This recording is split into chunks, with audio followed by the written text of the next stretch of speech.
السلام علیکم ورحمۃ اللہ وبرکاتہ۔ آج 27ویں پارے کا خلاصہ پیش نظر ہے۔ سورہ ذاریات کی بقیہ آیات میں اپنی شان و شوکت پر مغرور قوموں کی ہلاکت کے واقعات بیان کرنے کے بعد قرآن کا اصل پیغام دہرایا گیا ہے اور لوگوں کو توجہ دلائی گئی ہے کہ ان کی زندگی کا مقصد کیا ہے، اللہ نے انہیں کیوں پیدا کیا ہے۔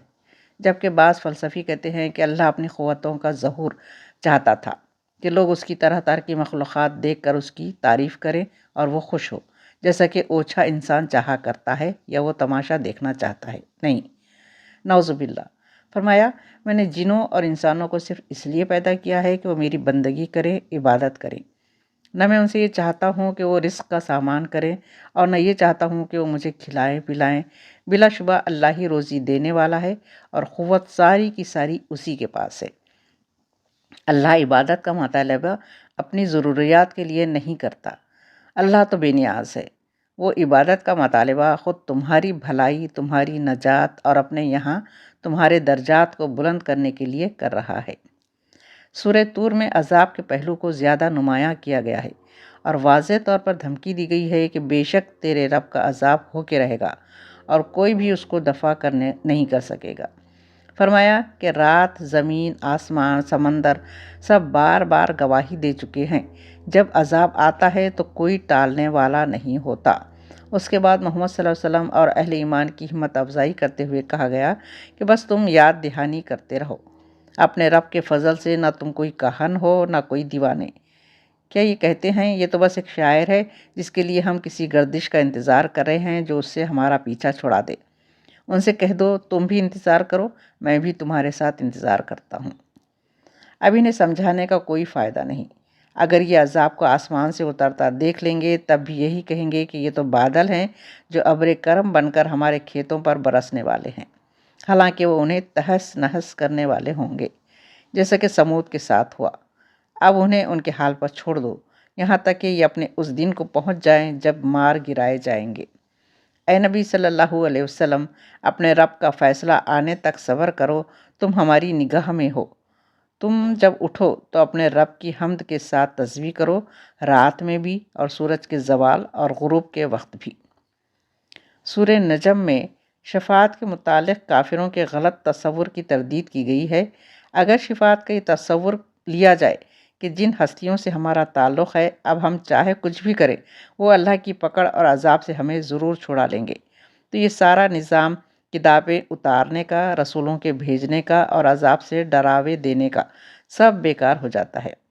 آسمانوں میں بے شمار فرشتے ہیں جو اللہ کی بڑی متبرک مخلوق ہیں کہ پل بھر کے لیے اس کی تسبیح سے غافل نہیں ہوتے۔ اس کی نافرمانی کا شائبہ بھی ان میں نہیں ہے، مگر ان کی سفارش بھی کسی کو اللہ کی پکڑ سے نہیں بچا سکے گی۔ ہاں، اللہ جس کو چاہے گا اور جس کے لیے چاہے گا اس کو سفارش کی اجازت دے گا۔ پس شفاعت کا سرا اللہ ہی کے ہاتھ میں ہوا، تمہاری مرضی میں نہیں۔ جو لوگ عام طور پر اپنی خیرات اور بعض نیکیوں پر غرور کر کے اپنے کو بڑا متقی اور پاکیزہ سمجھتے ہیں اور اس کی بنا پر حق کی دعوت دینے والوں کو کچھ خاطر میں نہیں لاتے، انہیں متنبہ کیا کہ وہ تم کو خوب جانتا ہے، جبکہ اس نے تم کو زمین سے پیدا کیا، اپنے کو پاکیزہ مت ٹھہراؤ۔ وہ ان لوگوں کو بھی جانتا ہے جنہوں نے واقعی تقوی اختیار کیا ہے۔ جو لوگ حضرت موسیٰ اور عیسیٰ اور ابراہیم علیہ السلام سے نسل یا نام کے تعلق کی بنا پر غلط فہمی میں مبتلا ہیں، انہیں متنبہ کیا کہ ان سے تعلق تمہارا بوجھ ہلکا نہیں کر سکتا۔ ان پیغمبروں کے ذریعے بھیجے جانے والے صحیفوں میں پہلے ہی لکھ دیا گیا ہے کہ کوئی بوجھ اٹھانے والا کسی دوسرے کا بوجھ نہیں اٹھا سکے گا، اور انسان کے لیے وہی کچھ ہے جو اس نے کمائی کی ہوگی، اور یہ کہ اس کی کمائی عنقریب دیکھی جائے گی، پھر اس کو پورا پورا بدلہ دیا جائے گا۔ سورہ قمر میں آگاہ کیا کہ عذاب کی گھڑی سر پر آ گئی ہے اور چاند 2 ٹکڑے ہو گیا ہے، مگر یہ پھر بھی نہیں مانتے۔ یہ کوئی سی بھی نشانی دیکھیں یہی کہیں گے یہ تو جادو ہے۔ حقیقت میں یہ کسی دلیل اور ثبوت کے پیرو نہیں بلکہ اپنی خواہشوں کے غلام ہیں۔ اب یہ تمہاری پکار سننے والے نہیں۔ ان کا معاملہ اس پکارنے والے پر چھوڑ دو جو ان کو جہنم کے لیے پکارے گا، اور پھر یہ اپنی خبروں سے اس طرح نکلیں گے جیسے پراگندہ ٹڈیاں برآمد ہوتی ہیں۔ اس سورہ میں بار بار اس بات کو دہرایا گیا ہے کہ ہم نے قرآن کو آسان بنا دیا ہے، تو ہے کوئی اس سے نصیحت حاصل کرنے والا؟ یہاں سورہ کے آخر میں فرمایا، ہم نے ہر چیز ایک تقدیر کے ساتھ پیدا کی ہے، بے مقصد نہیں۔ ہر چیز کی ایک تقدیر ہے، مقررہ وقت پر بنتی ہے اور ختم ہوتی ہے۔ دنیا کا بھی یہی معاملہ ہے، ایک وقت ایسا آئے گا جب اسے ختم ہونا ہے۔ کسی کام کے لیے ہمیں کوئی پریشانی نہیں، ہمارا حکم بس ایک ہی حکم ہوتا ہے اور پلک جھپکاتے وہ پورا ہو جاتا ہے۔ تم جیسے بہت سوں کو ہم ہلاک کر چکے ہیں، پھر بھی کوئی نصیحت قبول کرنے والا؟ جو کچھ انہوں نے کیا وہ سب ریکارڈ میں محفوظ ہے، ہر چھوٹی بڑی بات لکھی ہے۔ لوگ اس غلط فہمی میں نہ رہیں کہ ان کا کیا دھرا کہیں غائب ہو گیا ہے، نہیں، ہر شخص، ہر گروہ، ہر قوم کا پورا ریکارڈ محفوظ ہے اور وقت آنے پر وہ سامنے آئے گا۔ سورہ رحمان میں اس بات کو بار بار دہرایا گیا ہے کہ اپنے رب کی کن کن نعمتوں کو جھٹلاؤ گے، اور بتایا گیا ہے کہ اللہ تعالیٰ کی رحمانیت ہے کہ اس نے تمہاری تعلیم کے لیے قرآن اتارا۔ جب اللہ نے تم کو بولنے کی صلاحیت دی ہے تو تم بات سمجھ بھی سکتے ہو۔ اس اعلیٰ صلاحیت کا حق ہے کہ اسی صلاحیت کو تمہاری تعلیم کا ذریعہ بنایا جائے، نہ کہ عذاب کے ڈنڈے کو۔ لیکن تمہاری بدبختی ہے کہ تم اس نعمت سے فائدہ اٹھانے کی بجائے تباہی کی نشانی مانگ رہے ہو۔ سورہ واقعہ میں بتایا کہ تمہیں لازماً ایسے جہاں سے سابقہ پیش آنا ہے جس میں عزت اور ذلت کے پیمانے اور معیار ان پیمانوں اور معیاروں سے بالکل مختلف ہوں گے جو اس جہاں میں عام طور سے استعمال ہوتے ہیں۔ وہاں عزت اور سرفرازی انہی حاصل ہوگی جنہوں نے ایمان اور عمل صالح کی کمائی کی ہوگی۔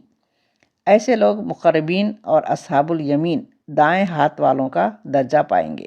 جنت کی تمام کامیابیاں اور عیش و آرام انہی کے حصے میں آئیں گے۔ رہے وہ جو اس دنیا ہی کے عیش اور مزوں میں مگن ہیں، وہ اصحاب شمال ہوں گے، ان کو دوزخ میں ابدی عذاب سے سابقہ پیش آئے گا۔ اللہ نے کئی سوالات کر کے غور کرنے کی دعوت دی ہے۔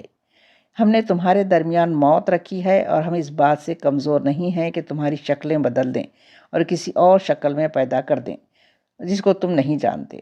اپنی پہلی پیدائش کو تو تم جانتے ہی ہو، پھر کیوں سبق نہیں لیتے؟ کبھی تم نے سوچا یہ بیج جو تم بوتے ہو اس سے کھیتیاں تم اگاتے ہو یا ہم اگاتے ہیں؟ ہم چاہے تو ان کھیتیوں کو بھوسا بنا کر رکھ دیں اور تم باتیں بناتے رہ جاؤ کہ ہمیں نقصان ہو گیا، ہمارے نصیب پھوٹے ہیں۔ کبھی تم نے سوچا جو پانی تم پیتے ہو اسے تم نے بادل سے برسایا ہے یا اس کے برسانے والے ہم ہیں؟ ہم چاہیں تو اسے کھارا پانی بنا دیں، پھر کیوں تم شکر گزاری نہیں کرتے؟ کبھی تم نے خیال کیا جو آگ تم جلاتے ہو اس کا درخت ایندھن تم نے پیدا کیا یا اس کے پیدا کرنے والے ہم ہیں؟ ہم نے اس کو قابل عبرت بنایا، حاجت مندوں کی ضرورت کا سامان بنایا۔ بس اے نبی صلی اللہ علیہ وسلم رب عظیم کی تسبیح کرتے رہیے۔ خاتمے پر قریش کو متنبہ کیا کہ قرآن اللہ کا باعزت کلام ہے جو شیاطین کی مداخلت سے بالکل محفوظ ہے، اس کو صرف پاکیزہ ہی ہاتھ لگاتے ہیں۔ کیا تم لوگ اس کلام سے منہ پھیر رہے ہو جو حقیقت ہے اور ہدایت ہے؟ یہ رب العالمین کا نازل کرتا ہے، پھر کیا اس کلام کے ساتھ تم بے توجہی کرتے ہو؟ تم نے اس کو جھٹلانے کا مشغلہ اپنا رکھا ہے۔ اگر تم کسی کے محکوم نہیں ہو اور اپنے خیال میں سچے ہو تو بتاؤ، جب مرنے والے کی جان حلق میں اٹکتی ہے اور تم ٹک ٹکی باندھے دیکھتے رہتے ہو، اس وقت تمہاری نسبت ہم اس سے زیادہ قریب ہوتے ہیں مگر تم کو نظر نہیں آتے، تو اس وقت اس کی نکلتی ہوئی جان کو واپس کیوں نہیں لے آتے؟ مرنے والا اگر نیک ہے تو راحت، عمدہ رزق اور نعمت بھری جنت میں ہوگا، اگر جھٹلانے والا گمراہ ہے تو اس کے لیے کھولتا پانی ہے، اسے جہنم میں ڈال دیا جائے گا۔ یہ بات ہو کر رہے گی، بس اے نبی صلی اللہ علیہ وسلم اپنے رب کی تسبیح کیجیے۔ سورۃ الحدید میں مسلمانوں کو خطاب کر کے ان کو سابقون اولون کی صف میں اپنی جگہ بنانے پر ابھارا ہے، یعنی وہ جو حق پہنچتے ہی سب سے آگے بڑھ کر اسے قبول کرتے ہیں، اور اس کا طریقہ یہ بتایا ہے کہ جس زمانے میں حق مغلوب ہے اور اس کے غالب آنے کا دور دور پتہ نہیں، اسی زمانے میں اپنی جان اور مال اس کے لیے کھپا دو۔ ایسے لوگوں کا مرتبہ ان سے کہیں اونچا ہوگا جو حق کو غالب آتا دیکھ کر اس کے لیے خرچ کریں یا جانیں سپرد کریں۔ اگرچہ اللہ کا وعدہ دونوں سے اچھا ہے، مگر اللہ کا قرب حاصل کرنے کے لیے دونوں میں بڑا فرق ہے۔ تمام مسلمانوں کو خطاب کر کے کہا، اگر دنیا کی محبت میں پھنس کر تم نے آخرت کی ابدی بادشاہی حاصل کرنے کا حوصلہ کھو دیا تو یہود کی طرح تمہارے دل بھی سخت ہو جائیں گے اور تمام انجام وہی ہوگا جو ان کا ہوا۔ کون ہے جو اللہ کو قرض حسنہ دے اور اللہ اس کو کئی گنا کر کے اسے لوٹا دے؟ قیامت کے دن مومنین کے آگے پیچھے نور دوڑ رہا ہوگا، انہیں جنت کی خوشخبری دی جائے گی، یہ بڑی کامیابی ہے۔ منافقین اندھیرے میں کہیں گے کہ ہمیں بھی تھوڑی سی روشنی دے دو، جواب ملے گا پیچھے ہٹ جاؤ۔ ان کے درمیان دیوار حائل ہوگی، ایک طرف رحمت ہوگی، دوسری طرف عذاب ہوگا۔ وہ مومنوں کو پکار کر کہیں گے کہ ہم تو دنیا میں تمہارے ساتھ تھے۔ وہ کہیں گے مگر تمہیں شک تھا، جھوٹی توقعات میں پڑے رہے، دھوکے باز نے تمہیں دھوکے میں رکھا۔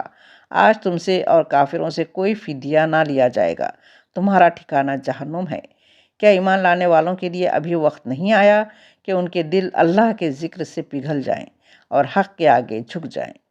مسلمانوں کو ان کی طرح نہیں ہونا چاہیے، جنہیں کتاب دی گئی پھر ایک لمبی مدت ان پر گزر گئی تو ان کے دل سخت ہو گئے اور آج ان میں اکثر فاسق ہو گئے۔ افسوس کہ مسلمان آج انہی کے نقش قدم پر چل رہے ہیں۔ ان لوگوں کے خیال کی تردید کی گئی ہے جو مذہب کی رہبانی تصور کے تحت جہاد اور اس کے لیے خرچ کرنے کو دنیا داری سمجھتے تھے اور مسلمانوں کو جہاد کے شوق پر لعن طعن کرتے تھے۔